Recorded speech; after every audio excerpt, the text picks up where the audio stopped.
on the podcast chat.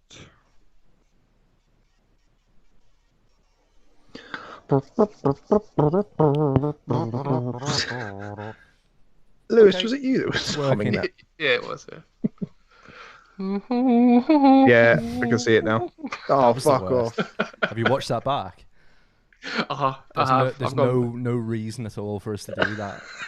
And it's not even funny. That's why it's absolutely brilliant when you watch it It's back. drunk funny, isn't it? Yeah. It's brilliant. I think it's because Lewis did it and his voice broke slightly, and then I did it and mine did the same. I think that's what started me off. Because you can hear the last, when you do it, when there's a goal celebration, you can hear us both us two audibly anyway, cracking up for, because you stopped moving, and I was driving about and I couldn't see. I just had tears in my eyes. Speaking of tears in your eyes, shall we get this mother going? 2 seconds. Let's do it. Okay. Yeah, ready? Let's do it. Let's go.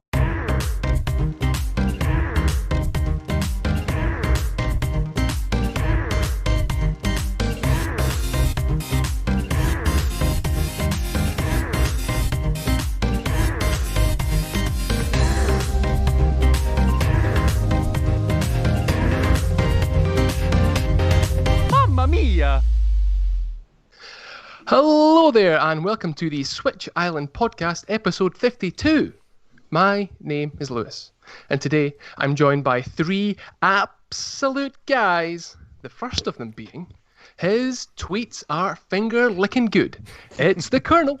It's Laurie. How you doing, mate? I'm doing very well, Lewis. I'm doing very well, thank you.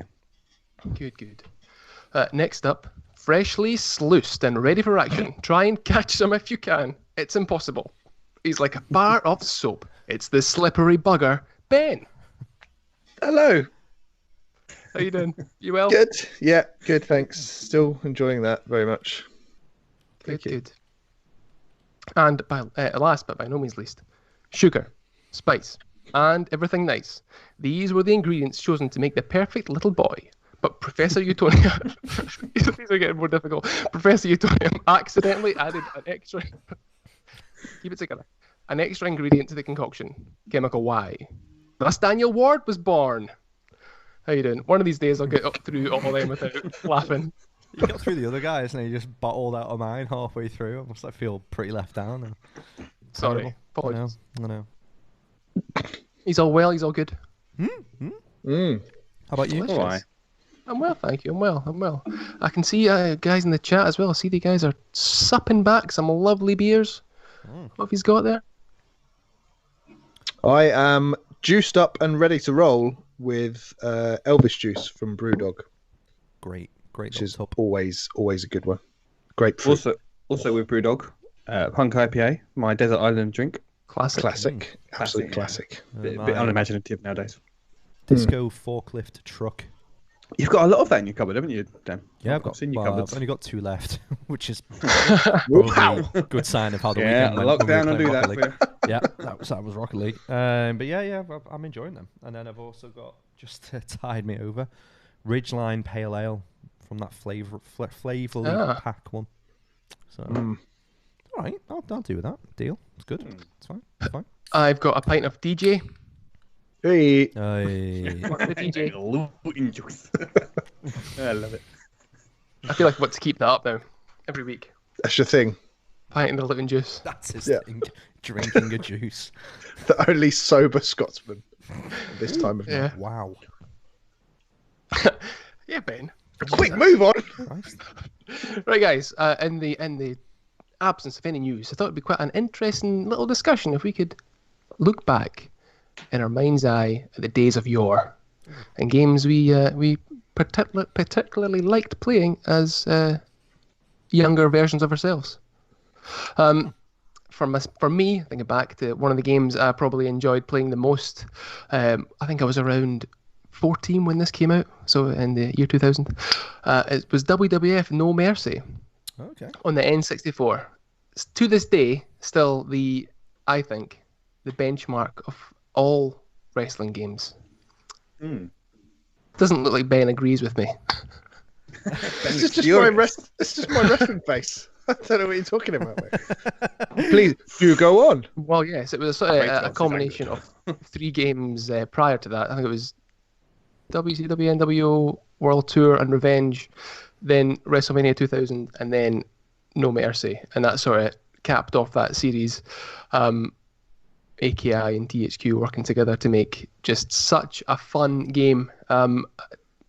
Distinctly remember spending a lot of time at my friend's house playing tag teams, putting people through tables. The first game you could do that in. Ladder matches, the first game you could do that in. Still in the game, or just a traditional Scottish upbringing? Yeah, Just tag teaming his mates. Yep. Just, What? Oh yeah, we'd go to the field to do that. But yeah, in the it was just a good old time. And if you, one of these things at the first game, I think you can kind of do it, that you could change the wrestler's appearance in game, and there was an intro. The intro for the game itself, their costumes would change to what you had done in game. So like you get Mankind, who long sort of greasy hair, mask, sort of tatty old shirt. You could make him look like a clown with big puffy yellow hair, and that would transpose itself onto the starting cinematic, or if you could call it a cinematic. But just a great old time. One of the things I always remember doing. Have you guys played this before I sort of go on?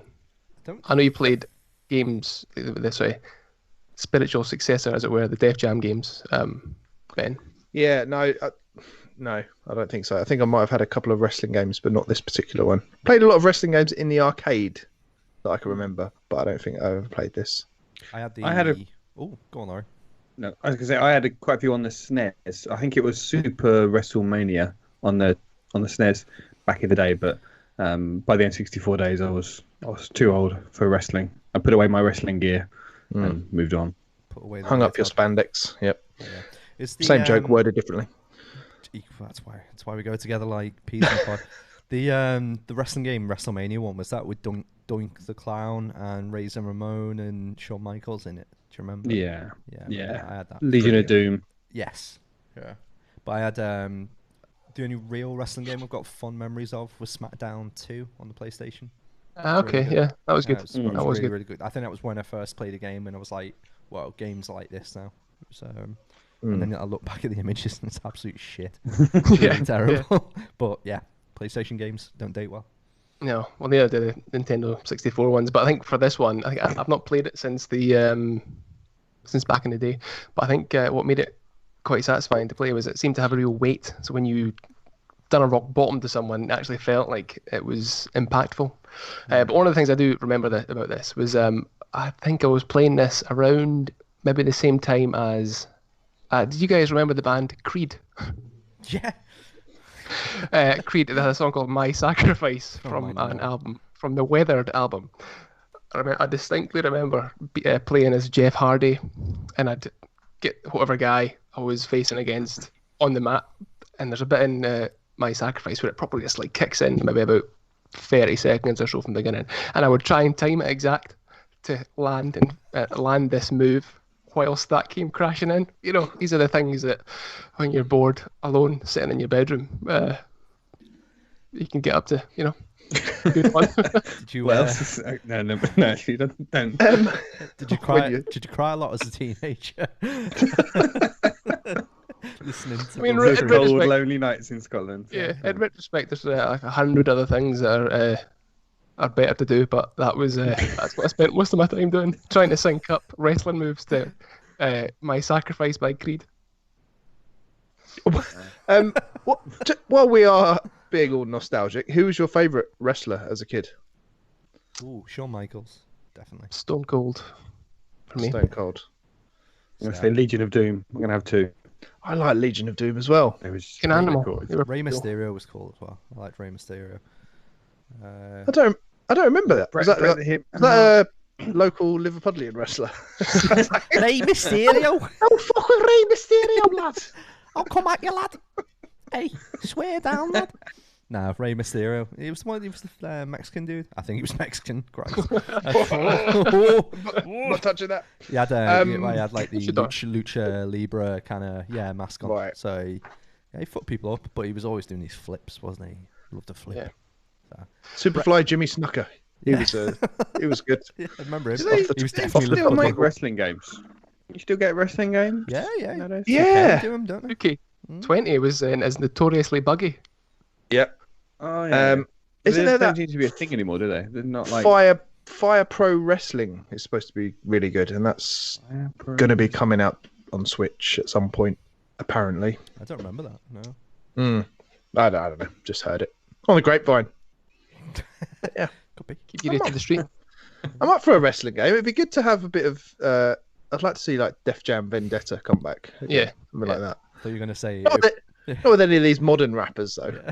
Yeah.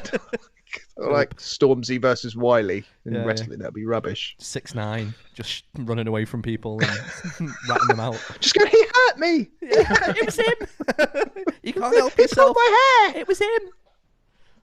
Do the wrestling games nowadays that come out? Do they have like whoever the current wrestlers are in WWE, or do they? Because like there would be because the Switch is whole marketing pitch is for people like our age that used to play Nintendo as a kid, then kind of went away, and there's like, oh, now I'm going to get this and play old school games again.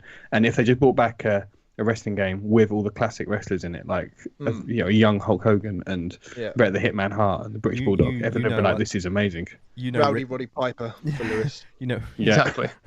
Piper's Pit. You know, Rich is sat in his little bed that's in the shape of a Formula One car, screaming at you right now. Going, I watch wrestling. I love wrestling too. He's just crushed his Dreamcast circuit board that he's been trying to fit for 5 days. Bugger! I need more. Right, this It's like one's going in the bin. discovering that Father Christmas isn't real when you realise, like, hold on, they're not really wrestling. Wow. Then it's like, oh well, okay, yeah. what's?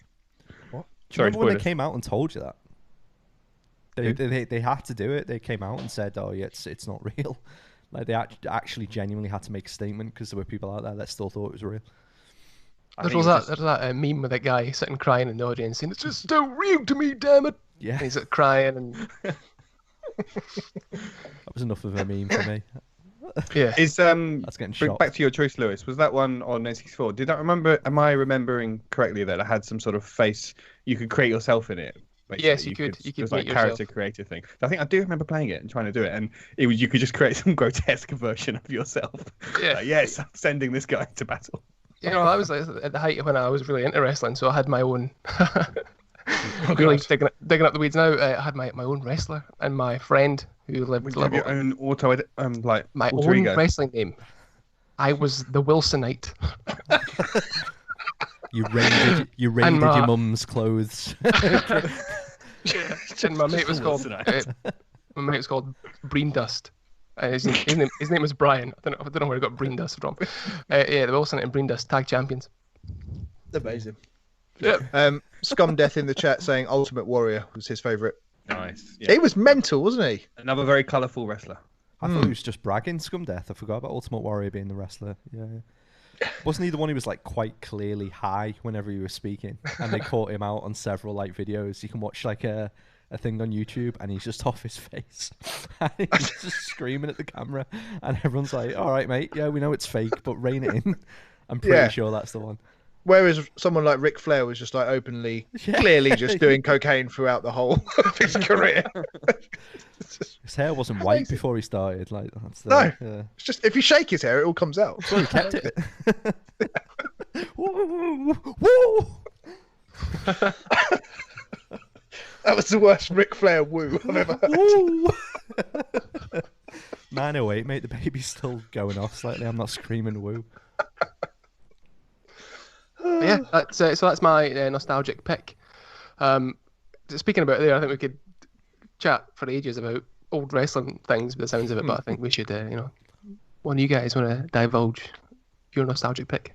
Do you want me to go? Yeah, when you go. Oh, fuck it, I'll go. I picked GoldenEye. And I picked this game because I think we can all speak about it. I didn't want to pick a Final Fantasy game because if I speak more about Final Fantasy, I'll kill myself in a good way. A good kill myself. But yeah, GoldenEye, I specifically remember the multiplayer of it. I think I probably played that game more than anything I've ever played on Switch put together. because like you guys remember when we were kids, you get maybe 1 or 2 games, and they had to last you 6 months until your birthday, maybe, let's say. Yeah. Best part of a year. So playing GoldenEye with mates, just the memories of that, the RCP 90s, the playing as Odd Job, or you can't go as Odd Job, Baron Samedi, the Golden Gun, Sean Bean's face superimposed on some sort of weird stick man. Even looking at it now, like the graphics were fantastic back in the day. That game at its time was like, this is the way the game's going to go. Because you'd had Super Mario 64 come out, and then this absolutely amazing first-person shooter. And I think in a genre where you had the likes of Doom and Quake dominating, this was like a genuine, decent story made from a film. So I remember rightly, the game came out quite close to when the film came out as well. Yeah, I can't remember, to be honest. Pretty sure it did. I think it did anyway. But again, our bond was Brosnan. So when he was superimposed onto, again, a weird little stick man jumping off a dam, you knew shit was going to go down. But man, that game was incredible. Even down to like the cheat codes that it had into it. It was so much fun. Giant heads running around. So yeah, paintball as well. Yeah, paintball. Did you all play it? Did you all Oh, yeah. have this game? Yeah. Oh yeah. Yeah, Oh, yeah. absolutely. Oh, yeah. Ooh, yeah. Slappers only. That was another mode, wasn't it? Slappers only. That was one where yeah. you couldn't go Odd Job because you just see the top of his hat Yeah. at the bottom of the screen. Coming towards you, crouched, one knee forward. Mine was always proximity mines in the stack, just because there's such a great level for that. Yeah, that was absolutely amazing. But I loved it because the games you mentioned there, Doom and Quake, were all just quite blocky, simple environments. They weren't depicting anywhere. They were just a series of rooms. Whereas GoldenEye was the first game that you played as a kid. You were like, wow, these are actual places. I can go in and there's a toilet here that I can open the cubicle doors and I can splash the water. And that was just mind-blowing as a kid. Like, because games before that were not at all like that on the SNES, and then on the N64 with games like Mario. And so GoldenEye was the first game that came along that you actually felt like you were moving around in real environments. Yeah, absolutely. Incredible. It was sort of open, it always felt to me. Whereas like something like Doom was very claustrophobic. Suddenly, that is it the first level on the dam? Yeah. And it's just you're there in open the sniper rifle. It's just like mind-blowing. Like, I can see was just miles. So cool. Like rightly the multiplayer gets most of the love, but even the single player was just like, wow, this is different. This feels different to just what was it, Duke Nukem or Doom or stuff like that. It felt much more precise, and you had to think about what you're doing, and you felt like Bond. Yeah. I mean, looking back at it looked so simple, but at that time it was so immersive. You felt like you were in the movie. The way the guards would run off and set off the security alarms, and where the cameras would see you, and you had to shoot out the lights, and it just. But if you shot the hat off, the hat would fall off. Yeah. Or you shot the gun, and they would shake their hand. And again, there would be like bloodstains appear where you'd shoot them. Like, it was really, really far ahead of its time. And even then, the kind of age-old trope of when you get the tank a little bit further in, driving that round. Like, I was going to pick Halo as the game that I kind of like revered when I was a kid, because again, really brilliant memories of playing that multiplayer, playing it through on, I can't remember what the name of the hard mode is on that, but I think it might just be hard mode. Playing that through with mates, multiplayer, literally staying up all night playing games, like, that those memories, like, the best. But all of the levels in that, where you got like the Warthog, kind of like lean a little bit into how GoldenEye worked with that tank. And that was one of the first games that went, we're going to have a little bit of a almost cinematic section to it. So and Ben, you noted like the level where it felt like really open. In Quake and Doom, I wouldn't really backtrack a lot. I'd kind of just look forward and know I wouldn't be worried about, or not worried, but conscientious that there'd be something behind a secret wall. Yeah. Whereas in GoldenEye, like, I go to one part of a level and be like, I wonder what's over there. Everyone knew you could jump off the dam at that point and get to the next mission, but instead I was like, fuck it, I'm going to go over there. Or on the dam, when you're actually in the secure base part, like, you kind of know that you can just jump in that plane and finish the level.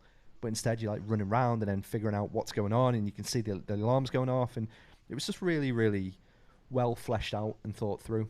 I've got exceptionally good memories of that game. It's really really fun. It's Have you seen the videos? On you go, Laurie. Have you seen the videos people are doing an Unreal 4 engine remake of it, where they've like remaking all the levels with modern day graphics, and you just so cool. I tried to play the one on the Wii, the version, and it didn't really, because it was gyro. Of course it was, and it just didn't. It wasn't the same. And to be fair, like I never really got into Perfect Dark either, because I was like a purist. But GoldenEye at that point, I was like, oh, it's too quick. I can't play this game. Like it's got nothing to do with Bond. It just didn't. But Pete was like really, really into it. So for the multiplayer alone, and for the amount of hours that Rare must have put into planning out the levels in that game to make it fit a movie.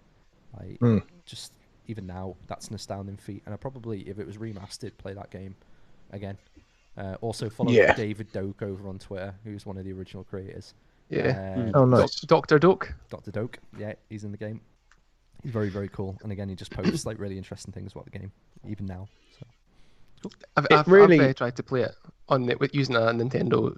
I think it was a convention or something like that a couple of years ago, and there was a 64 setup with GoldenEye. Oh, it's difficult. Oh, even the controllers. How does it control? I can't even remember how like shit. Yes. Analog stick to move. And then it's the C buttons, I think, to... C buttons kind of strafe, did they? Yeah. And then look up and down. Yeah. And then you had to use the R button to do actual targeting. I think there were inverted controls as well, were there not? Yeah, there were. I used inverted. Remember, you could hold two controllers and have like one analog stick, and you feel like such a badass, but it just not work at all. It's so bad. That game, yellow controller and a rumble pack with 2 liters of Dr. Pepper and your favorite pizza and a couple of mates.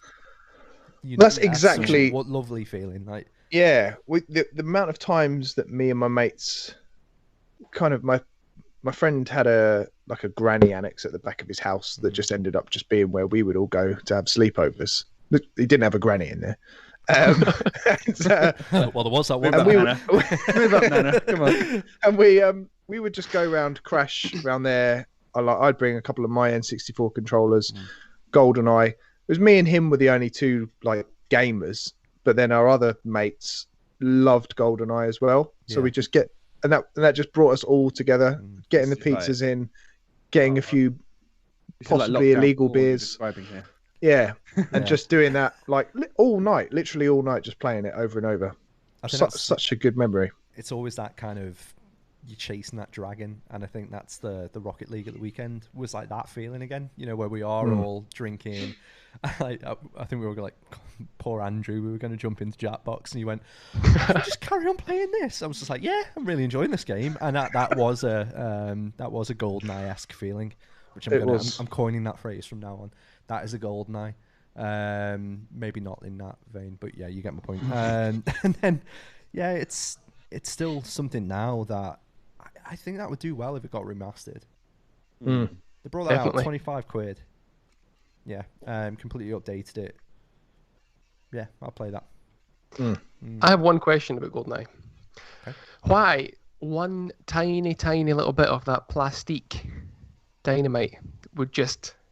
Yeah, just annihilate the entire level. It would, and that... With the blood dripping down. Classic. That was cool. And dual wielding. Yeah, that game was well ahead of its time. Such a good game. Yeah. Love it. You can bring it onto the island. Thank you. Yes. You're on. Welcome. wrong podcast. Good night, lads. See you later. Ben, what about you? Was that me? Yes, Ben. I didn't want to miss my turn. Ben, I'm going to come to you. Okay. Laurie, so what about yourself? My pick. Was... So my pick, inspired by our little handheld chat last week, is Tetris for the Game Boy. Oh, okay. The original Tetris. Well, not the original. It did come out on computers and stuff before that, I think. But when you think of Tetris, you think of the Game Boy, right? Yeah. And the two are sort of synonymous with each other. And I don't know.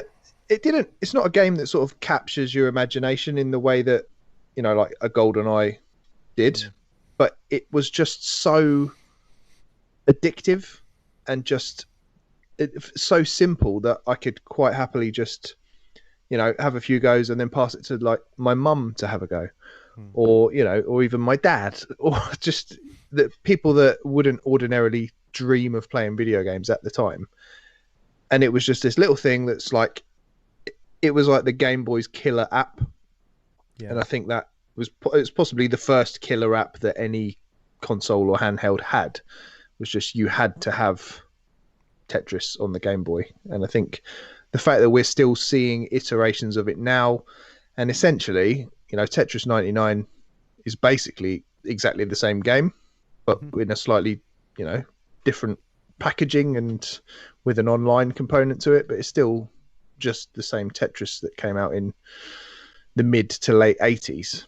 And for me, I just absolutely loved it. And it's as simple as just wanting to beat your own score over and over again, get further and further, and even just playing a bit of Panel de Pon at the weekend on the Switch Online.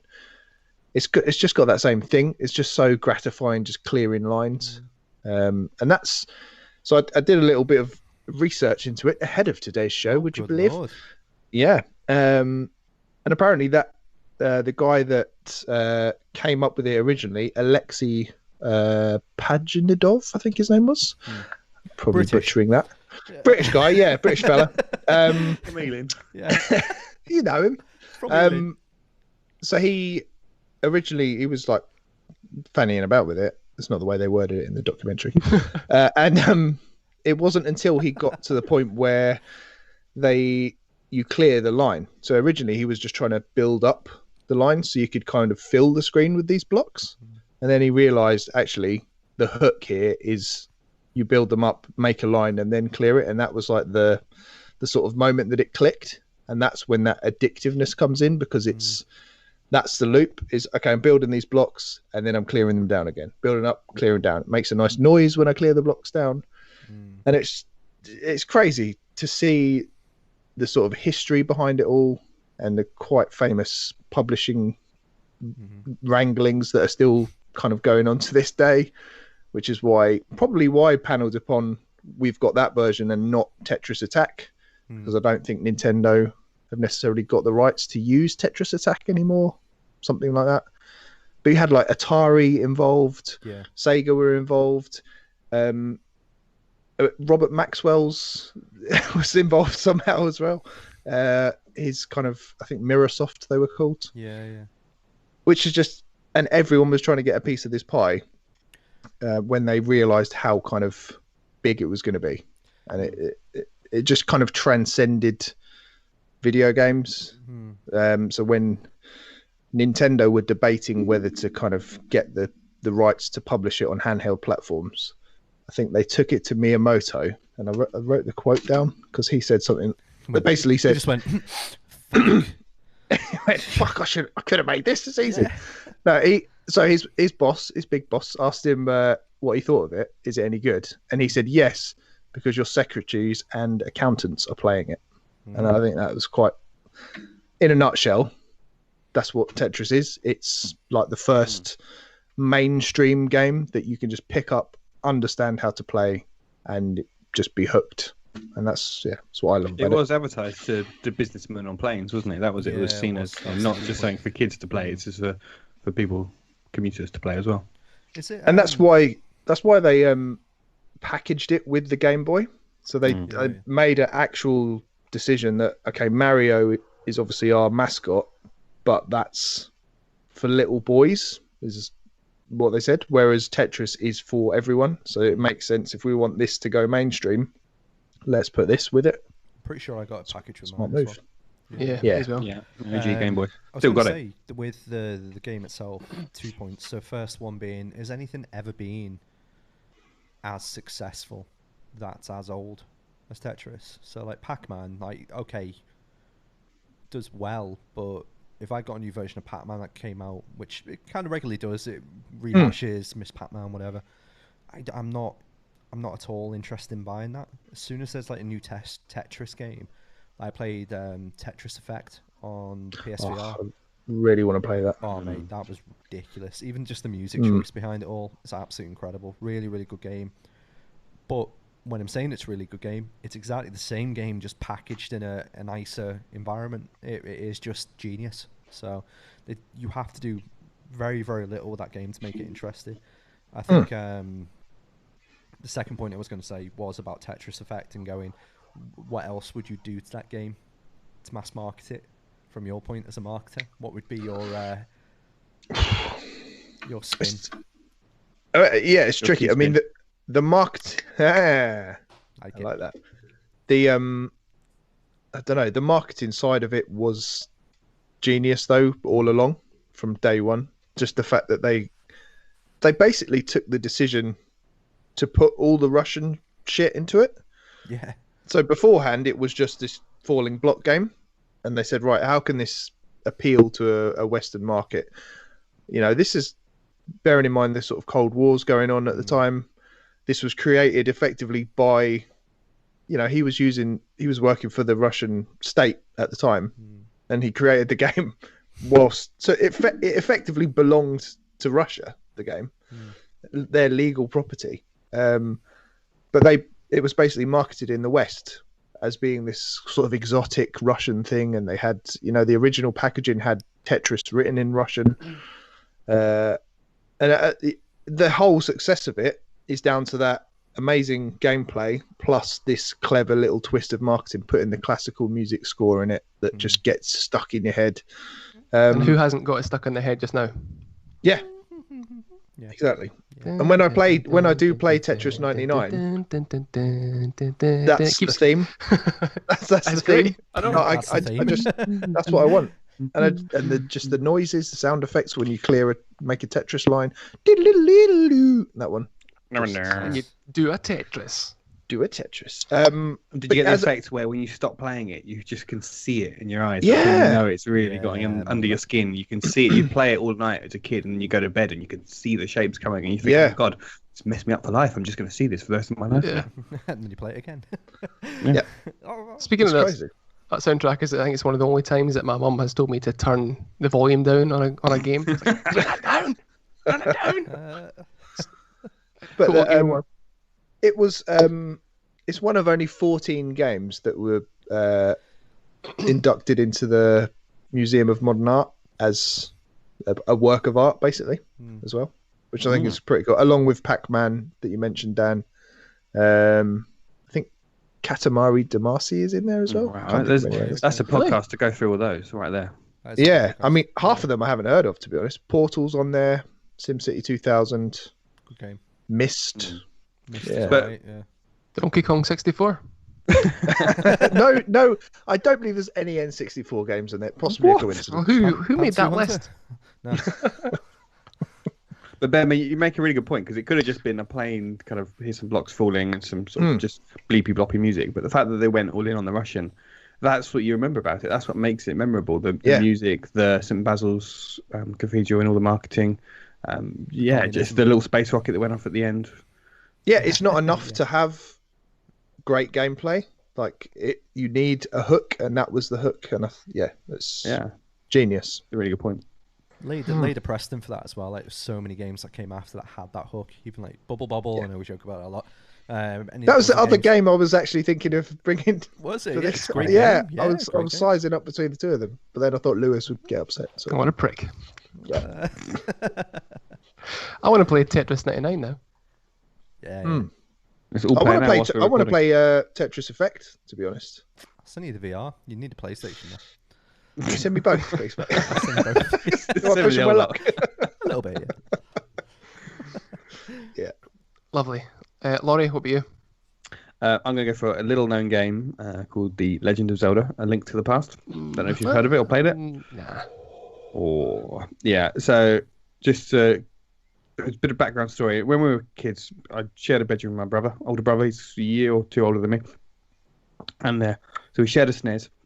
And I would always just sort of play the games that he'd want to play, and we'd play them, and he would be the older brother who got to kind of decide what we were going to play. And we used to get a video rental guy used to come around our estate and all the estates around, and you'd have like a van, he'd pull up and open up the back of the van, and there'd be all the videos you could rent, and he had a section of computer games as well, so SNES games. So we picked this gold cartridge, cartridge with a gold label on it. Just to pause you there a second. Go on, I looked at everyone else's faces there, and everyone was like thinking of jokes. I looked at Lewis. He was like, I was looking at him, and he was going, like, you could see him going, "I've got one." Yeah, the strange man used to turn up at our house with a van. He'd open up the back of his van and lay out his wares, and we could choose a game to to rent. And so picked up this game. I had no idea what it was. It's just like the gold label of Legend of Zelda. I'd never heard of it, but I was 10 years old, so I'd never heard of these games before. And we took it back and started playing with my brother, and obviously he's got the controller. And you know, at the beginning of Zelda, A Link to the Past, where it's all raining and you're walking around trying to look for... You're trying to... Everywhere you go, the guards tell you, you can't come this way, you can't come that way. After playing for about half hour and not letting me have a gun controller, my brother was like, "This is stupid, this game, I hate this." And he sort of threw it down and went off and did something else and just left me playing it. And obviously then, 5 minutes on my own with it, I found the secret entrance down the side of the castle. And that moment was like, boom, I've worked this out. I found the secret way into the castle. My big brother couldn't find it. I've outsmarted him. And then to land there and then to see that your uncle that had left the house 10 minutes earlier was like, "Oh, I failed. Take my sword. You're the only hope now." That was just absolutely, as a kid, 10-year-old, whose big brother has just failed to do it, and now you're the only person that's left playing this game that can save the princess. And in that the genius of that game is in that first kind of half hour or so, you do rescue the princess. You get her out of the dungeon. You think, "Oh wow, this is it. I've rescued the princess here." Done it. And then obviously she gets zapped by the wizard. Spoilers. And there's the whole game. Sorry, the whole game. Just as a kid, it must be now like kids now discovering Breath of the Wild for the first time. It just absolutely opens your horizons of what a game can be. And only growing up with NES games, and I never played Zelda on the NES, so just certain NES games, really sort of basic, simple games. And to play a game like that with a lot, the overworld and then the dark world and the dungeons and everything about it was just absolutely like mind-blowing for a kid. And that was just like, that was the moment I really fell in love with games, and not just be something that was just like some fun diversion. It was like, wow, these are really cool. I think with Ben and I, some of the first questions we'd ask people on like Desert Island Cart would be, well, why is this game important to you? What memory do you have? Sorry, I'm just looking at the chat and Mike's just put an octopus holding some sort of fucking sword. How the hell has he done that? I don't know. But yeah, like asking why is that game important to you? And every so often you'll get hit by a legit answer. Like Nintendo Guru Bobby gave possibly one of the most like emotional accounts of why Animal Crossing was like his pick, because him and his ex-wife used to play it, and it was kind of this ever stay, in his relationship. And then when it broke up, he'd still play it, and it was hard, but he'd play it, and it's like really difficult. I remember like Super Metroid, like we've got a town quite near to us called Southport, so you can go one way, you can go into Liverpool, or you can go the other way on the train. That takes you to Southport. The two end stops, Liverpool or Southport. Southport's like a seaside town, really downtrodden now, like loads of shops like breaking out, and it's not great.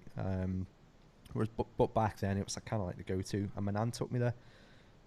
She passed away when I was 18, but anyway, this is when I was like 7, 8, and she bought a Super Nintendo at hers. So I was looking for a Super Nintendo game. It was Electronics Boutique. Oh yeah. Yeah. Yeah. Electronics Boutique, and we went in and they had Super Metroid, this giant box with this horrible big dinosaur slash, I don't know, Ridley thing on the front. I was like, right, okay, this game. Dinosaur doing a slash. Hey mate, it was Southport. And yeah, bringing this game home and reading the booklet on the way home on the train. Hated the game, scared the shit out of me. Like the game was petrifying, but the experience of having that moment is something like, there's nothing quite like it. And in the same way that, and I'll get back to my original point here, is that going to a video rental place is something that our kids won't really ever get to experience. Like, it makes me kind of sad that that's one thing that I'm really fond of that won't happen. And I don't know if that's just me being nostalgic and old, but it's the same vein of like reading a manual like on a game. You don't get that. The joy I got when The Witcher 3 came with a full-blown like pamphlet thing that I could read and like sit there in the bath and read it before I played the game. Like, or like Ben does like literally watches review videos before he plays it. There's these certain little increments that you do around gaming that probably eat really hard into what you did as a kid. So yeah, I was never really fond of Zelda, but for that same reason, like the story itself was just like gave me a proper blast from the past. So I like it. It's in. So, congratulations, Well done. Food and drink. I feel exactly the same as you, Laurie. This was the game that made me love games. This is not like prior to this. I was having fun with them and like Mario games, and yeah, it was just great fun to play.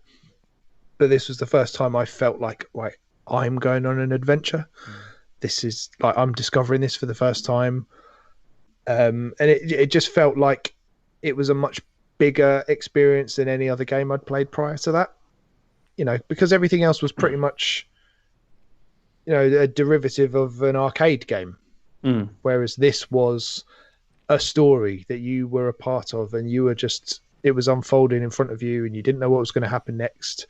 And it, you know, looking back at it now, it seems quaint as in terms of, you know, storylines, and it's not as open as anything that comes out now. But at the time, it felt like a massive, massive world. And the fact that it stands up gameplay wise now. Yeah. I think, Lewis, you played it relatively recently, haven't you? Yeah, I did. And it's still, it's brilliant. I could still play through it now.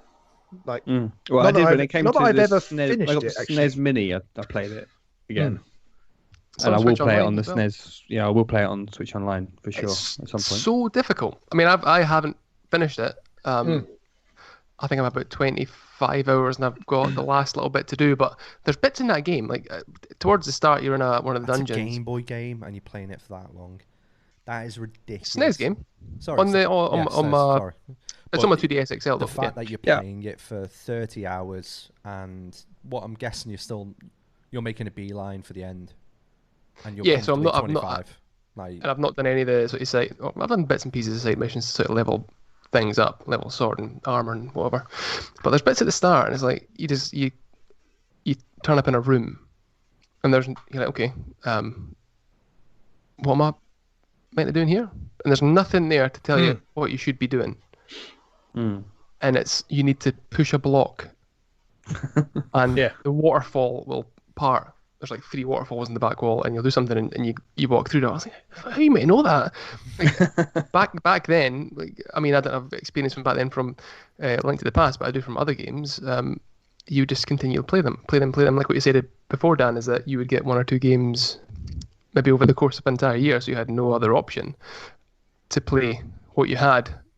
Maybe you didn't know it was bad if it was bad, but it didn't really matter.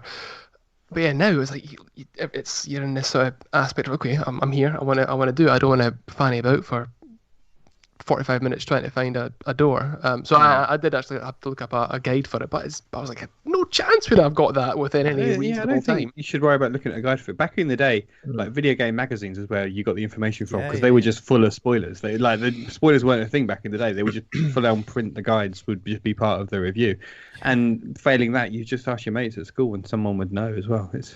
or you get one of those books, like the cheap books that. Yeah. Or CCC. One of the first websites, Cheat Code Central. I think that was like one of the first guide websites. And you used to print out the guides for certain games, and it'd be like blooming 10 inches thick.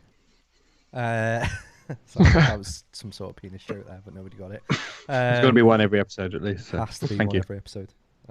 So yeah, I'm very, very fond of that kind of that era. Oh, I feel all warm and nostalgic and fuzzy. Yeah. It was For Zelda games as mainly- well, it's... Oh, on you go, Laurie. It's mainly just for outsmarting my big brother was the reason that I love that game. Just will always reason love enough. It's one of the good soundtracks as well. It's got the Tetris theme song out of my head, and I've now got the Dark World Overworld song. Classic. I did play it back in the day, but my mate gave me the controller and didn't really tell me what to do. And he goes, you just sort of walk about and cut things. And then we went. Very Glaswegian there. Scotland. I'm gonna cut you. Cut up. So just walked around and cut up bushes, and didn't really know what to do. I do remember playing it back then, but that was my only experience, and it was for about 10 minutes. And I was like, I'd rather play F-Zero. How wrong I was to not want to invest more time in the game. There's so many bits in that game, like with the hidden forest and the little glade with the boy that plays the flute. Where the There's animals so, come out. Yeah, it's so many kind of sad.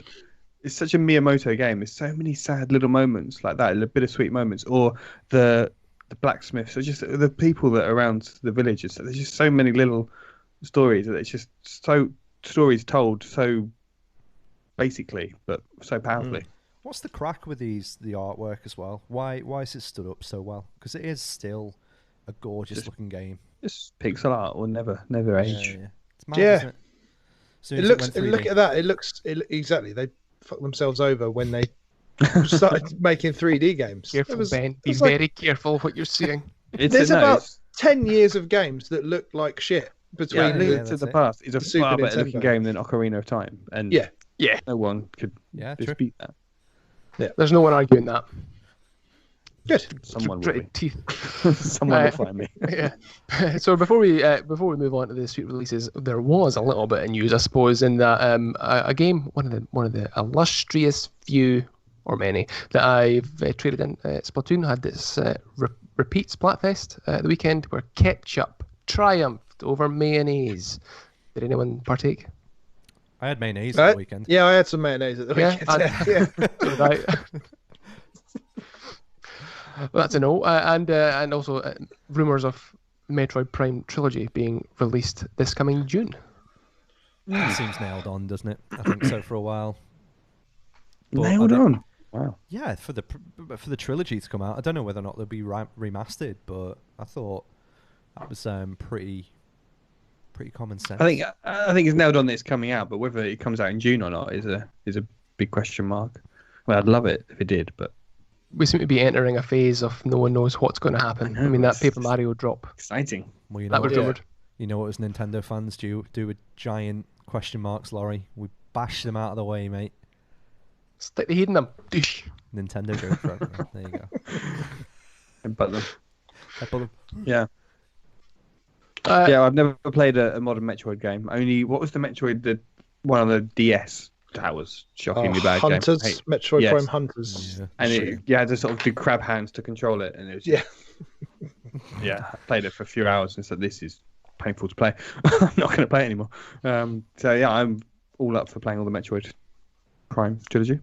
They are good. They are very good. But are they going to be good now, though? Do you think they'll hold up well? Because they look, if you look at videos of them, they kind of look a bit janky. Yeah. Another good soundtrack. Metroid Prime, at least the first game anyway, has a couple of good songs in it. Do me hum that?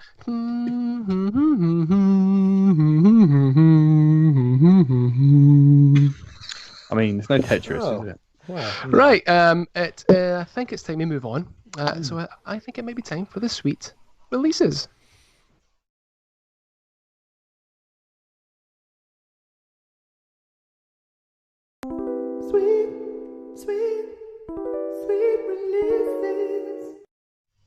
Sweet releases. I mean, this week we've got all the games coming out on the same day. Busy week for once. The 29th. Xenoblade, Bioshock, XCOM 2, and Borderlands, and 3 of those games are collections. It's a lot. I'm going to play them all. Do we know how much they are yet? I can tell you, Xenoblade 50 Xenoblade's full price. Bioshock 40 quid. Yeah. XCOM 2 40. Borderlands 2. I think they're all the same, aren't they? Yeah, probably. There's no price on the Nintendo website for that one. You know they'll come down very quickly, though. And they will, but what define you quickly? Is that like 2-3 months maybe on a sale? I would say so. Why? Like from 2K's perspective, if you're putting them games out, you want 20 quid for them, or you do a deal. like all in 60 quid on the eShop for all three. I'll tell you what, I'll do you a deal, all right? Listen to this. All right, I'll give you all three 60 quid. Do you? Say no more, all right? I've got my van parked out the back. You want some video games? All right, Harry. Panda Bioshock. I tell you. Yeah, 60 quid all in for all three. Yeah, I mean, for the trilogy of Bioshock, I can see why that is full price, but it's that's 40 quid still extortionate for a game that you can buy on the PlayStation Store for like 11 quid, and in a sale less than 10. Game as well. Yeah, that's the problem, that PlayStation are about to start a digital Days of Play sale, like next week, I think, and the Bioshock collection will be £9 in that, 'cause that's what it was last time it was on sale. And it's a different market. Before I was like, I want to buy some Switch because I want to play it portably, but now I'm not allowed to leave the house anymore, so I think, fuck it, I might as well just play it on the PlayStation. You know? Oh wow! Get off the podcast. All right, no Mike. Persona 5 talk here. It just is too much money. I know, Ben, you're saying it's a different market, so I want to hear your reasoning before I go off on it. No, I just think that it's priced at a point where people, that they've obviously done the research and said people will pay this amount. There will be hype for it. People will pay for it on day one. Doesn't make it right though, does it? No, but they're a company. People will pay it. People are going to buy it. Same with Burnout in a couple of months' time, whenever that's coming out. People are going to buy it full price, and then when that dies down, they'll half the price, and then a shitload more people will buy it. And we see it time and time again. We've seen it from 2K themselves already on the Switch. I think Civ 6 was 35, 40 quid when it first came out. It's always on sale. I got it for like £15. It's NBA 2K20. That's an amazing current example. £2.50, and they did the same last year with the 2K19. And there's obviously some science behind it that they just think this is as much as people will pay. I'm not top denying, dollar. I'm not denying economics. I just think it's still embarrassing that you can go and buy that game for, I see an aggregator price of about £6 on Steam, or you can come and buy it on the Switch for £40. That is. Yeah, but I mean, to Ben's point, if they put it out for 20 quid, then people will think, oh, I'll wait till I can get it on sale for a tenner. If they put it out for 40 quid, then when you see it on sale for £20, you think, that's a bargain, I'm going to snap it up. And all you lot will go and buy it. The first point. That's the point I don't get. It's like, they've made the money from this game. People will, absolutely, but they made their money from this game already. Why then put it out for... Because they're a business, they want to make more money. They don't want to go, actually, nah. Ben's going to buy it now just to spite you. But I will buy it. I'm not in the position. If I want to play it on another platform and pay £9 for it, I have to spend £200 on a PS4. So if I want to play, are you going to buy it? Am I fucking? It's too expensive. I'm not paying that. I'm a fucking idiot. I'll wait for a sale, mate. Not denying any sort of economical blooming. Companies are companies. I get the point. There's a profit margin involved, and it's probably cost them quite a bit to port this thing over. So it's still 40 quid for a collection that you can comfortably buy, I reckon, on PlayStation for less than a tenner, like Laurie said. And I think it is the epitome of the Switch tax. It just seems daft to me. It is. But yeah, if they weren't releasing them all on the same day, and I do kind of understand why they have done that. If they were staggering them, there's a chance I would have bought them all day one, because I'm excited for all of these games, XCOM 2 in particular. I would have happily snapped them up day one if they'd have spread them out a bit. So that is possibly, for me, is another misstep, although I do get why they've marketed it as one. I think it's a marketing thing. I think that they don't want an elongated marketing budget. They want to get it all out in the same quarter. Yeah, I agree. It's easier to pool all their resources at once, particularly when who knows if their marketing team are even working at the moment. So let's just do it all in one hit and kind of hope for the best. Done it like one a week for 3 weeks. It would have seemed more sense to me. Yeah. But what do I know?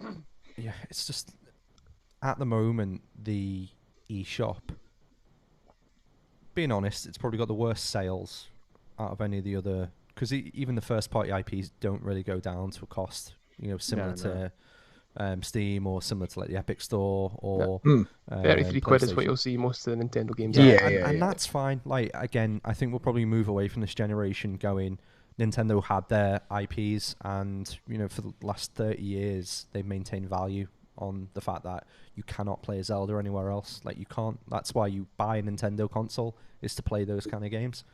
Whereas with the likes of PlayStation, Xbox, they've made their money from being cross-compatible or marketing themselves to be the best at something. So the best at playability, or the best for the player, or, you know, however it might be. So it just leaves a bit of a bitter taste in my mouth when you do see these games. Like, they are ridiculously old, and they're just being, again, repackaged with no real additive or no value compared to what the others are. That's just a little bit. Yeah, a little bit negative. I do agree. It does leave a kind of sour taste in the mouth, doesn't it? Just the fact that they're not. The fact that there's a big download for each of them as well. Yeah. If they'd have put it gig plus, I think. If they'd have put it all, whether they can even do that, I don't think they can yet. But if they'd have put them all on one cart, that would have been something. But the fact you get one of the games and then have to download the other two, that's a bit like. I thought we were coding the box. They're PS3 games. They should fit on a small card. Like, they're not. I think it's a cart. 4K textures there, aren't they? The JDP cart in chat was asking if they're download only. I thought they were. I think if you buy it, you might get one on the cart, and then the extras, you have to download a huge packet of data to go with it. Yeah, I think the reason I'm pissed off, like the key reason, is I would love to play these games again, and that's what's frustrating me. And BioShock is one of my favorite games. Just an awesome franchise that deserves a favourable reboot by a decent company that I've got the same love for it as Ken Levine clearly did when he was developing it.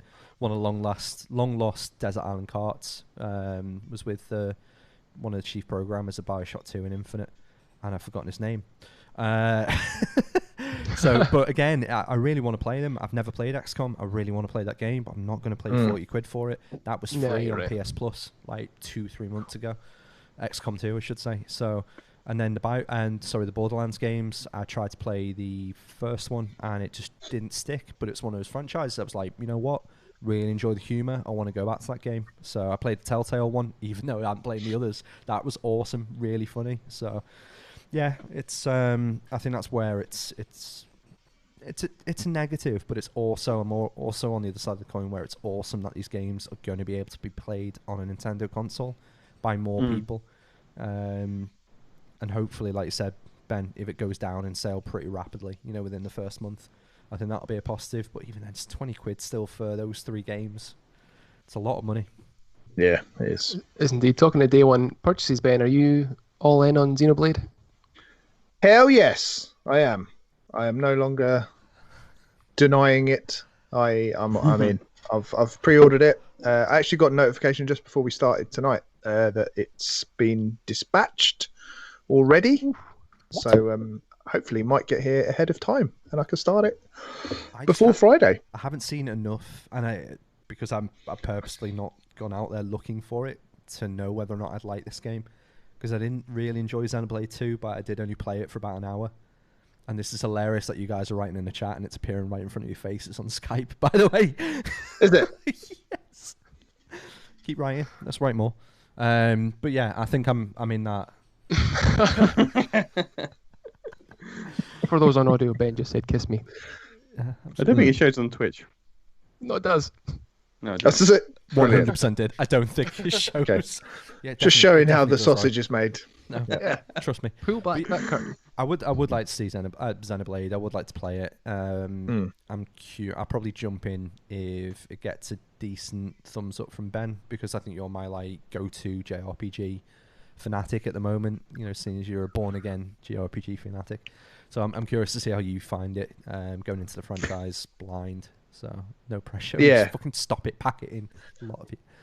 No, I'm I also keen to hear what you say as well. But I will have to take a bit of a pinch of salt because you really like Dragon Quest, and I just did not get on with it at all. I think this is a very different game though to Dragon Quest. No, I know, I know. Quest, sorry. But yeah, it just shows our taste is different. But it was I don't know if I'll like it. It's only relatively recently that I would have even considered buying it. I've got Xenoblade 2 in a sale ages ago, but I haven't touched it. But I just feel like I'm just seeing these RPGs through sort of childlike eyes at the moment, and they're all kind of just seem. It goes back to the link to the past conversation. It's all brand new to me, and it's just amazing. And when these stories take a hold, and as far as I understand, this has got a pretty good story in it, then it just grips me, and I want to see it through to the end. So that'll be me locked away for a good 70 or 80 hours again. Woohoo! Yeah, not one. Oh, I'm torn. It looks like a game that it looks like a great game to play on the Switch, but when I reach out and say to people, "Should I get this? Do you think this is a game that I'm going to like?" A lot of people say, "No, it's not. It didn't work for me," or it seems very divisive. Lots of people like it. Lots of people don't like it. I generally don't like turn-based JRPGs. Just while you're flirting with each other, I've got to go and help with the baby for like 2 minutes, which is very unprofessional on a live podcast, but I'll be 2 minutes. We'll hold it down. Thank you.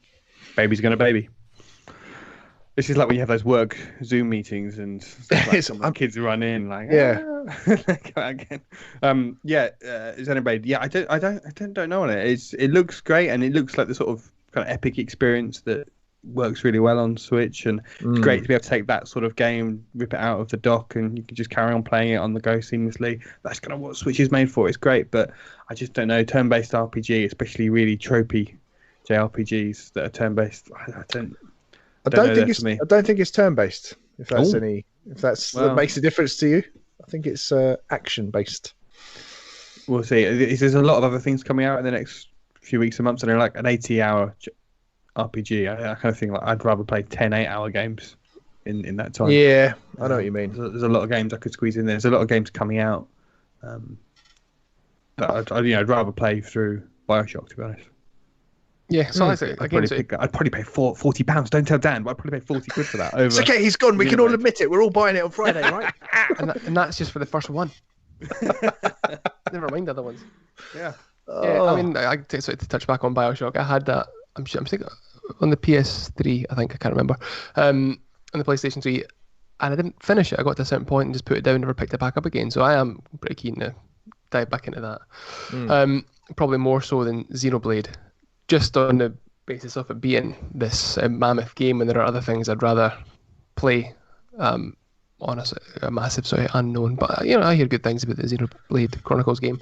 I really hope I like it. I'll be really gutted if I don't. If I put a good 10, 20 hours in and it still doesn't click, I'll be pretty pissed off, because I've now built it up in my head that I'm going to absolutely love it. So I'll be. The voice acting seemed to irritate me in the trailer. I think it made me think of Dragon Quest. A lot of sort of really hammy voice acting. Xenoblade Chronicles 2, they've got lots of really strange. There's like a Welsh accent and not that Welsh accents are strange, but just for you don't usually get. I don't know. JP Car 18 in the chat says if they bring Xenoblade Chronicles X, is it Xenoblade or Xenoblade? But if they bring X to Switch, he'll definitely get that. Otherwise, he's not so sure on the first one. So there you go. Just confirming my fears there. The first one seems to be a bit divisive. Trepidation about Xenoblade Chronicles. I will fall on the sword, and I'll let you guys know. And I'll be. All right, stop, Dan back. Don't stop. Don't stop. What were we saying? Sorry. No, yeah, I'm really keen to hear your thoughts though, because I trust you now. Now, yeah, you've earned my trust. Wow, thank you, Laurie. You are fit. Came back in at the right time.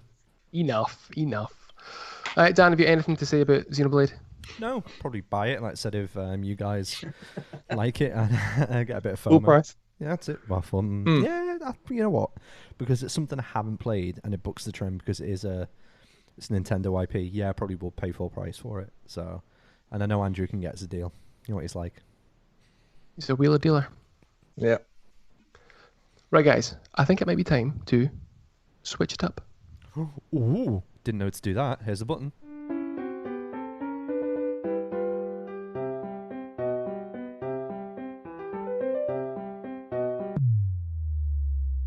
Oh, switch it up.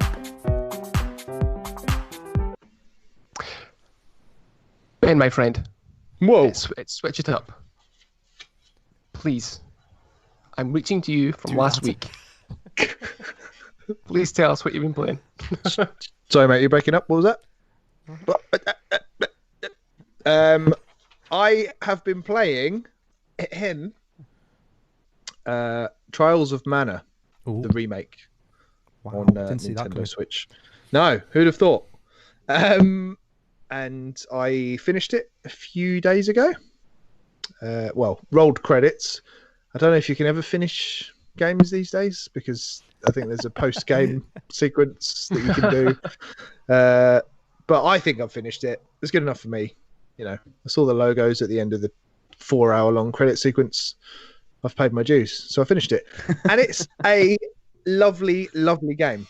As I've said a few episodes back, I kind of wanted to play it as a kind of warm-up to Xenoblade because I just had it in my head that I wouldn't like real-time combat. So I wanted to play something that was more action-based rather than turn-based, just to see if I could gel with it. And it took me probably about halfway through the game for it to click. And then I think the weekend before last, I just decided to... I think I was quite hungover, and I just used that as an excuse to just go, I'm sorry, I can't look after these kids today. Let's try that more. And I just played probably like, I don't know, 10 odd hours of it over the space of a weekend. And it clicked during that time. And just the battling system clicked and it all just fell into place. It's a really simple, sort of streamlined game that there's basically no side quests. That it's like the anti-Witcher, Dan. One of the things that you sold me on with The Witcher, not in a bad way, but one of the things that appealed to me about what you said about The Witcher was that it's almost like the main story is just going on, but you're just existing in this world and you can just go down tangents of helping people out and doing little side missions. Trials of Mana is the exact opposite of that. It is just, right, this is the next point you need to get to. And it's marked on the map and there's no distractions in between other than some enemies. And you just get there and then you unlock the next bit of story. And it's almost a bit brainless, but it's just fun, and it's just what I needed at that time. It was not just to know I could kind of power through it, and it's fun. It's fun to do when you start leveling up your characters and unlocking magic. I think I selected probably the worst 3 characters as far as I can tell, because I basically didn't have any magic users, so these guys were just dying on their ass constantly. Did you? What kind of characters could you pick? Was it like a warrior or a mage? So there was a warrior who's like the main guy, like the ginger guy with long hair. I didn't want to pick him. Not that I've got anything against ginger people. And long hair. But Now, long hair. It's long hair I have a problem with. But I picked who did I pick? Hawkeye, who's a thief, and Reese, who was, I don't know what she is, like an Amazon, like an Amazonian warrior princess. And no, she wasn't the weeb fodder. Yep, that's what you're thinking, Lewis. I know what that face means. There was another one with much more on show, and I didn't pick her. Okay. And then I picked the best guy, the toughest character in the whole game, and his name was Kevin. No. Which is brilliant. Legend. Yeah. Wow. And he is a beast man, and when it's night time, he turns into a werewolf, which makes him even stronger. And he was pretty badass by the end of it. But yeah, I loved it. A really cool little game, but very, I don't know if it's got the depth that, like Dan, for example, and anyone else that is a RPG veteran, I don't know if it's deep enough in terms of systems and things, but it's, or maybe it's the other way around. Maybe it taps a nostalgia nerve. I don't know, but I very much enjoyed it, and I'd like to go back and play the original and play Secret of Mana as well, because I was very, very impressed. Good fun. Did you do lots of graphics? Is that the one you can skip between the old school graphics and the new style one? No, so that's Dragon Quest XI, Oh. which is amazing and a far better game, but it's a modern game. It's not really that fair to compare them because this is a remake. Okay, so Square brought out the 2 remakes in April, and this is like 99% of the budget for remakes went on Final Fantasy VII. And then they just said, right, who didn't make the cut for voice acting? What composers can we get in for like a tenner an hour? And then they've just made this. Imagine, I was going to say, imagine you turn up at Square Enix and like you've got the gig, you know it's a remake, you don't know what game. Yeah. I'm going to be Cloud, I'm going to be Barrett, I could be Red 15. Who are you? Kevin. Kevin. Who the fuck's Kevin? Yeah. The voice acting is, again, I mentioned it before, it's just comedically bad though. Throughout, it's just, you're like, oh my God, if my partner could hear me playing this shit, she'd think I was some kind of freak because it's just terrible. But yeah, I loved it all the same. Good. Absolutely. And it's hard. It starts off extremely easy. As I said, you can kind of play it switched off almost. But then you get to the final kind of boss rush bit and it really kind of ramps up. And then the last couple of bosses are a bit on the easy side in comparison, but there is this definite difficulty spike where you're like, wow, I actually have to think about what I'm doing. I might need to go and grind a tiny little bit, change my character loadout a little bit as well. It's a good game. I'd say solid kind of 8 out of 10. That's a solid. Let's give it a number. Ooh. Yeah. And where did you put Octopath? I haven't finished it yet, so I couldn't really say with Octopath. I think it's probably about 7.5, 8. I prefer this. I think it's that linear, and it sounds Charles Manor like it gets that linear gameplay right from a RPG perspective, and I think not having like the 8 characters probably helps a little bit as well, because they can just double down on making sure, because the character tropes are probably the same, like you said there. You've got the huntress, you've got the mage, you've got the thief, you've got the brawler. Sounds like it, yeah. Yeah, it's probably going to be quite similar, but I think when it is a more condensed storyline, you do tend to weave those characters in and out of each other rather than keeping their stories separate. So no, it sounds good. Yeah. Does sound good. Yeah, it's good. Steve loves it as well. So yeah, it's up there. I'd still say that Dragon Quest XI is very much top dog on the Switch of what I've played RPG wise, but this is of the second tier. It's at the top of that. So let's see where Xenoblade Chronicles goes. I guess. I like it. Very cool. Lovely. Very aware. Laurie, what about yourself? Someone else that I've also missed in recent weeks. Thank you. In the last week, I have started and finished Hellblade on Switch, which I finished last night. I have absolutely loved this game. Bought it before because of Ben's obviously resounding impressions of it, your impressions of it on Twitter before. So I picked it up. Not on the Switch, but I've still picked it up nonetheless. So, and did you finish it, Ben? No, I didn't. I got to a point. So I think I did mention it when I was talking about it a few episodes back. But I'm playing it when I feel like playing it. If that makes sense, I have to be in a very specific kind of mood.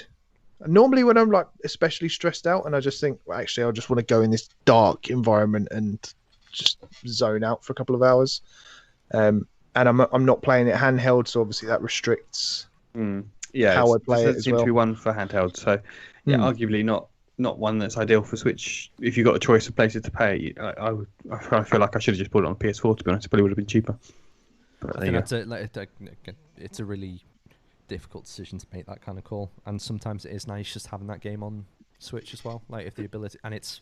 I think Rich kind of summed it up. Just when it is a marvel, that thing plays as well as it does, and it's one of the best ports. So I don't know if there's that trickery in that there's scenes that are in game, and I think they're like mixing in like video footage with the in-game graphics, okay. So it kind of looks more. Looking at it, the little techniques that they've done, it looks like there's because the Senua's model is so good. The character model for Senua that they can kind of mix it with video footage of other actors around her, and you just kind of think they're all there, and it's the effect is creates graphics that are really impressive, then more impressive than I think the game's actually doing there, which is why it runs so well on Switch. And it does run really well on Switch, and I'm sure the graphics would be a lot sharper, the resolution would be sharper, but I mean, I don't really notice things like that anyway. And I think for the themes of the game and the fact that it's all quite hallucinatory anyway, the softer focus of it all, it's quite cinematic, and it kind of feels like that. So it doesn't really, I don't think a really crisp, sharper edge is gonna, it almost kind of takes away, because it kind of reminds you you're playing a game. So, I like the soft focus on it. I was going to say the resounding commentary that I've heard as well is that the audio, the audio of this game should really take a hell of a lot of credit for how it builds the atmosphere. Did you play it with headphones? Yeah, oh god, yeah. But if you mention you're playing it online, just people will line up to tell you have to play it with headphones on. You need a good pair of headphones. I am. You need to be in the bath, when you fully dressed. When you finish the game, or I don't know, maybe it's different style, but I think when you finish the game, there's a documentary you can watch that shows you how the making of the game. It's like a 30-minute documentary, which I really recommend anyone watch, because it's fascinating to see how they spoke to people with a history of mental illness, and they got them in as consultants to talk about how they were depicting it and whether or not it was accurate. And they showed you how they filmed it with these binaural microphones that can depict where sound's coming from, and that's why when you listen to it with headphones, you get that directional sound effects with it, and it just really does feel like someone is whispering in your ear, and it is why it is so utterly terrifying in places and so unsettling. But it's absolutely incredible game that I can't recommend that people really should play it. It's like, as I said, it's not like no other medium could depict this story or tell it so well. It's the only thing I think that could come close would be like watching something in a theatre where you just have one or two actors on stage who are just doing a really intense performance, and you're just really focusing on them, because the whole game is close-ups of Senua with people around her, and it's such an intense game, and the story it tells is really interesting, but they tell it in obviously a really interesting way as well. And if you watch this documentary, it kind of helps strip back to help you kind of see, okay, so there's the basic what is actually happening, and then there's the elements that are in Senua's head, that's her psychosis, that she builds the bigger game that you actually play, and the interplay of that with what's real and what's in her psychosis is, well, it's not like anything you've ever seen before in a game, or a game has ever done before, and for that reason alone it's worth playing. And the combat and the puzzles were all really good, and it's short as well, so it doesn't outstay its welcome. It ends before anything gets too boring, and it just it really packs a punch, I think, for that reason. And you're quite a Norse mythology buff as well, aren't you, Laurie? Yeah. I didn't realise it was so. I didn't really know anything about it. It's one of the games I didn't know anything about it going in. So that's probably why I've loved it quite as much as I have. The way it tells all those stories and those legends, and the fact is she's from Orkney as well, which is absolutely one of my favourite places I've ever been to in the world. And that's like where you get all this Celtic and Norse culture clashing, and so the way it tells that story it's a really interesting, unique part of history for me, and they tell it so well. I've still to play it. I've seen a lot of images online for it, and it just everything everyone said about this game, it just sounds right up my alley. I didn't pick it up in the last sale either. I held off. I'll go and sale again. I can pick it up. I'll pick it up at some point. I just think it's one of those things that you're going to be able to play at some point. I think one of the questions I was going to fire at you as well, Laurie. So you tweeted before, didn't you? Of you would be tempted to pick up one of the new Xboxes if there wasn't a sequel announced this game. That's a hell of a compliment, even from someone like yourself who's played a massive AAA games over on the PlayStation as well as the Nintendo. To say that if I can't remember the name of the developer, but if they were to bring Ninja Theory. Ninja Theory brings something out, and that is the only way you could play it. Fingers crossed it isn't, with the way that developers are at the moment. Seem to be, even if they are first party, they seem to be bringing them out on every other console now. So no, we'll see. It's the reason I say that is it's the first game that Microsoft have in their stable that I'd be bothered about not being able to play. I've never played a Forza game, and it didn't really appeal to me. Gears of War and Halo. I've never played a Halo game, so I don't really know that I'm missing out on them. Ori and the Blind Forest and Hellblade, both games that I've played on Switch. I'm like, I really want to play the sequels to those. I'm hoping that there's going to be some sort of streaming way I can play it so I don't have to buy a second console. I do think, I think next gen. Won't get into it too much, but I think you'll be able to. I reckon those days are gone. I reckon the IP will stay exclusive for maybe a year, 2 years, and then get brought out. That seems to be the way that most of the PlayStation games going. But yeah, fingers crossed. But yeah, I really recommend playing it as well. I think if anyone played that God of War on the PS4, when I was playing it, I was like, this is like it does a lot of things better than God of War did for me. I think the storytelling and the atmosphere is much more, just the intense story that it tells, and it builds so much more atmosphere around the world and its characters and things. And that's not to say, God of War obviously is brilliant as well, but I just thought that I think it's the way that director really puts his stamp on this game. It feels, that's why I say it kind of feels like you're watching a show in a theatre or something. It's so intense, and it's probably the only game that I've really binged on. I started it last week and said to the missus every night, no, I'm playing this game until I finish it. So every night I was just cracking away like an hour or two every night when I've been able to, and playing it on the TV.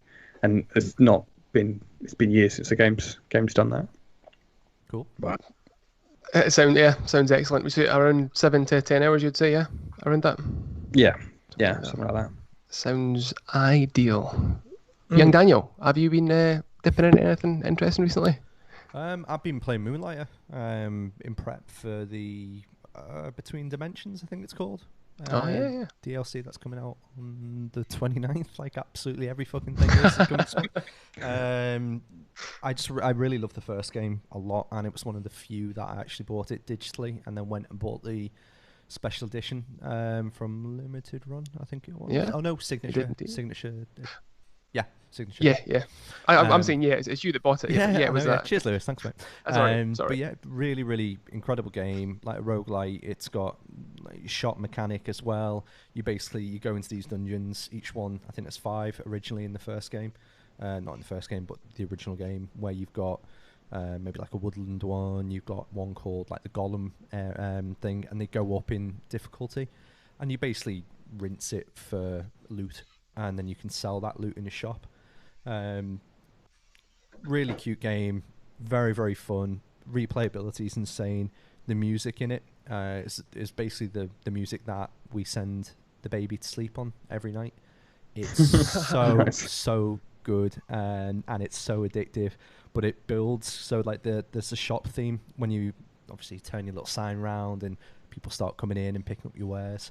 It builds throughout the day, so you'll hit like midday and it'll start playing like different beats into the song, and yeah, it's very, very Zelda-esque in the way that it captured my imagination, whereas like there's no real story to it other than your dad left you the shop and you're trying to you're a merchant and you just want to try and build up your store. But it's really cool. And then, like I said, you get upgrades, so you can make the store bigger, you can get better armor, you can get better weapons, you can get a better bow, you get different, like, almost, not companions, but, like, artifacts that follow you around and do different things to sweep out enemies.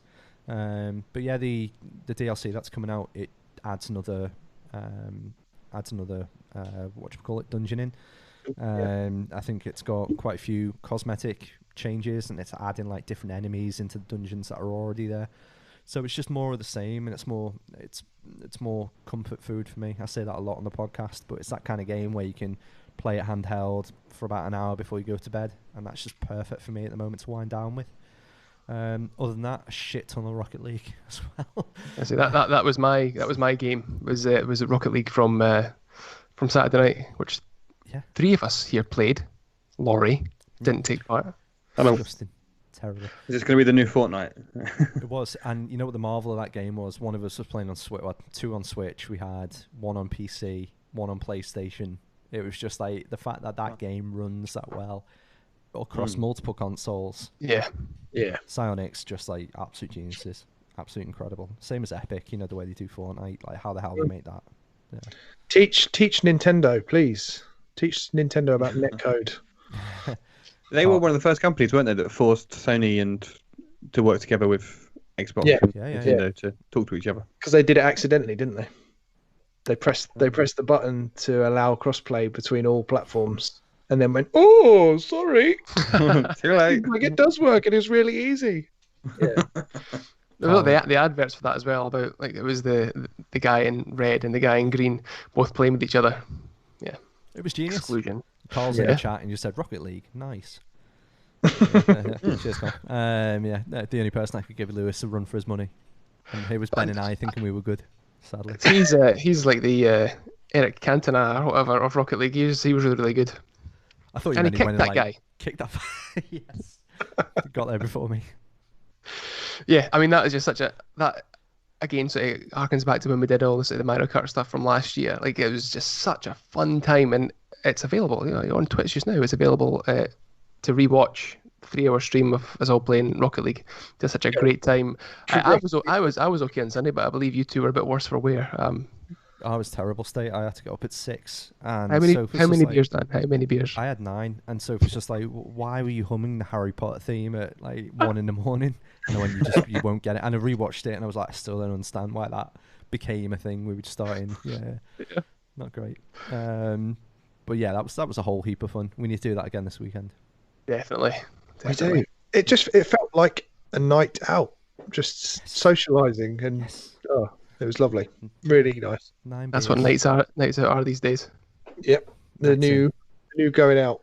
Yeah. See, back when I was 14 playing WWF No Mercy, I preempted all this. I was getting ready.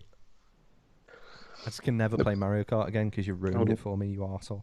Well, that was the thing. There was that one. I want to just clarify this. There was that the last time we all played it. I jumped in late, and I genuinely do not know how I managed to win those in the bounce.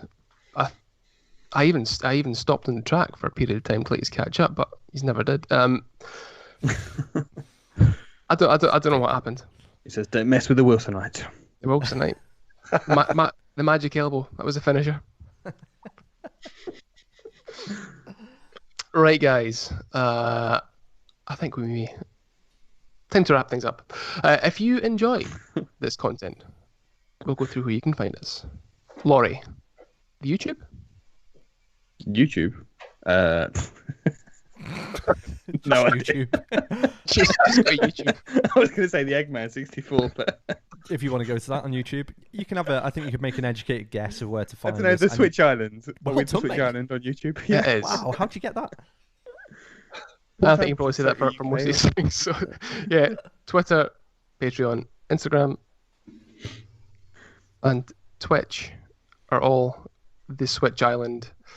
Come on, if they've got it this far, running they in the know where list. to Yeah, find us. I've instantly confused myself. Patreon, patreon.com/the Switch Island. Twitch.tv/the Switch Island. Just type in the Switch Island into Google or any other search And engine. hey, You'll find it.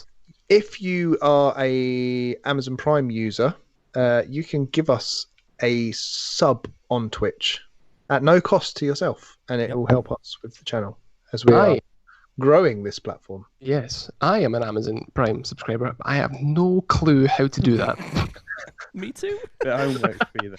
Oh my god! Ben, if And none of people, us subscribe to our own channel. Ben has. That's why he's got the number 1 next to his name, I think, because he was the first One. What a loser. Ben, if people want to find you online, where could they go? They could go to Twitter at BenjiKong. Beautiful. Daniel? Ooh, you can go to Twitter at DannyWard2707. And the Colonel? At the Eggman 64. You need to change it to the Colonel. Got that. And I am at that Dr. Fact. Okay, guys, this has been delightful. I think it is time that we should perhaps say goodbye. Goodbye. Goodbye. Goodbye. Bye. Bye. Bye bye. Bye. Bye. Bye. Let's go.